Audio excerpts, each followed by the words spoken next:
This is a top-heavy fraction.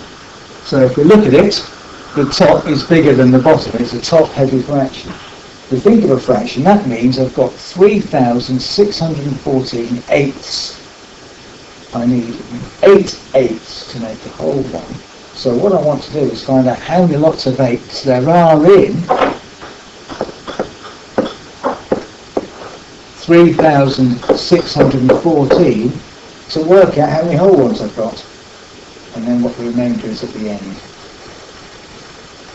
So what I want to do is to go through this division in detail and remind ourselves of what we used to do years ago at school. Okay?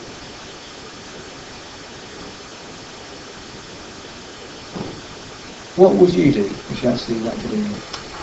8 into 36. Right, 8 into 36 go 4.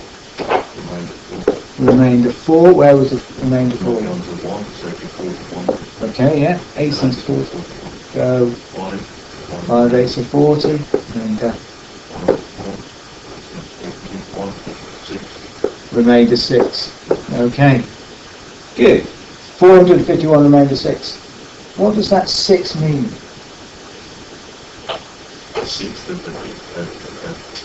6 eighths. 6 eighths, exactly right. So the answer is 451 whole ones and 6 eighths, because that means, doesn't it, so originally I've got 3,614 eighths.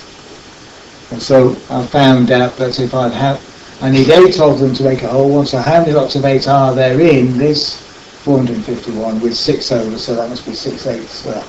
So that's the answer. And that's a technique I sort of half expect you to say, because that's the sort of thing we all do at school. Okay? Let's look at it again and use the long division method, and I'm going to show you how to set it out using the long division idea, and this is probably going to bring back memories too. So, I would say the technique that I use to do this, and this is the same technique we're going to use with polynomial division, is how many 8s are there in 3? None. Okay?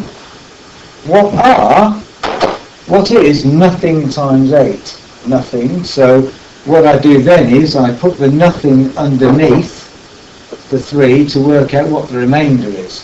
3 take away nothing is 3. Bring down the next term. 6. How many 8s are there in 36? 5 8s are 40, 4 8s are 32. 4.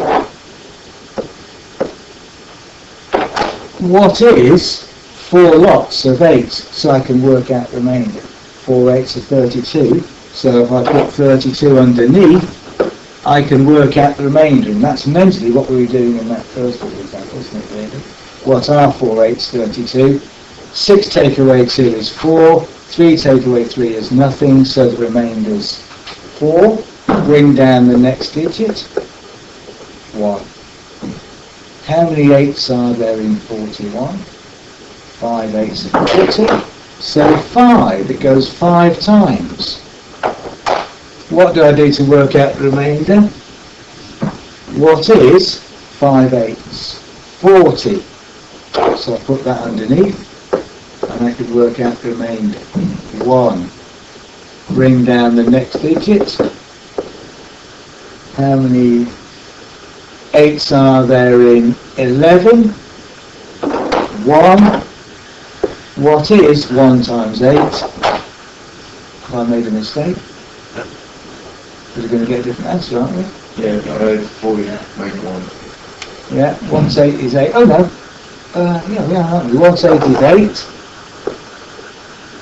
8. 11 take away 8 is 3. We had 6 before, so have I made a mistake? 4, you've taken, brought down 1 instead of 4. Oh, yeah. Thank you. Why did I do that? Yeah, I should have brought down the 4. 14 take away 8 is 6. And so we end up with 451, remainder 6, and what is that 6? 6 eighths. That's the technique. And if it was a long division, if I was asking myself something like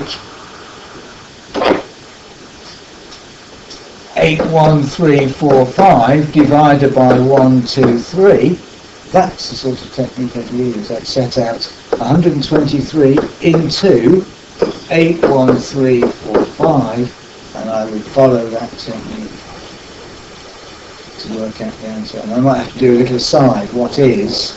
I don't know my 123 times table, so I'd have to work out what that was as I went along. 123 is into 8. 0. Let's use 3. Okay, what do I do now? Multiply 0 by 123. Yeah, what is 0 times 123? Answer? What do I do now? Take away 1 from the original digit. Yeah, 8 take away nothing is. 8. What do I do now? Bring back your 1. Someone else, Joe, what do I do now? Bring down the 1. 123 into 81 Oh, 8 was it? goes. What is 0 times 123? Right? It's all very straightforward so far, isn't it? 81 take away nothing is. And then we get to Daniel, and it starts to get interesting now. Bring down the 3. What do I do now? How many? Yeah, guess. Guess. If I double it, be about 200 and something, 3 times it. So what do you guess? 6, 600, 620s, 120s, that's something. Yeah, it might be 6 minus. So what is, as an aside, what is 123 times 6? 6 3s are 18, 6 2s are 12, 1 is 13, 6 1s are 6 and 1 is 7, 7 3 8. If I add another 123, 8, I've gone over, haven't I? So it must be 6. So what do I do now? 6 times 1, 2, 3. Yeah, which is 7 3 8. Yeah. This is good, Daniel. And what do I do now, Daniel? Bring down the 4. Not quite. Oh, sorry. Yeah, I've got to find a way, haven't I? So what is that? So 3 take away 8, I can't do. What do we do? 3 take, he's worked it out, he's then 75. 3 take away 8 is, what do you do? There's a couple of techniques that I've heard. One is bring up the 10 and pay it back. Who remembers that one? That's going way back.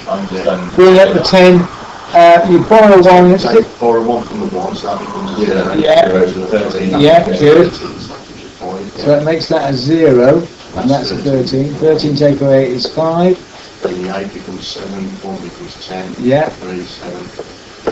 So 10 take away 3 is 7, 7 take nothing yet, 78, okay? What do I do now, James?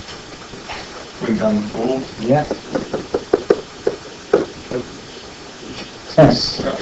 Now guess. 6. We know that. That's isn't it?